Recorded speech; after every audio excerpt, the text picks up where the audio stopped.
הבאתי לכם קמצוץ של מאכלי עדות, תראו ותקבלו תאבון.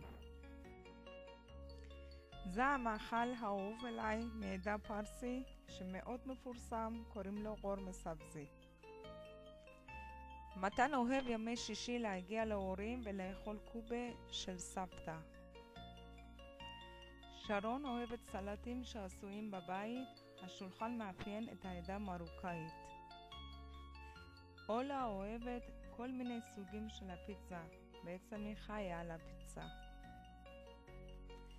הילה עדה תימני, האוכל האהוב עליהם ג'חנון מלוח, אבל היא אוהבת שקשוקה על חוף הים המלח.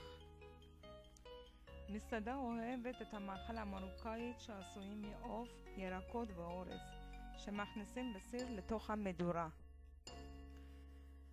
פנינה אוהבת את החג מימונה שמראה חלק מהמאכלי המתוקים של המרוקאים. אני מקווה שקיבלתם תאבון ותודה שהצטרפתם אליי. להתראות.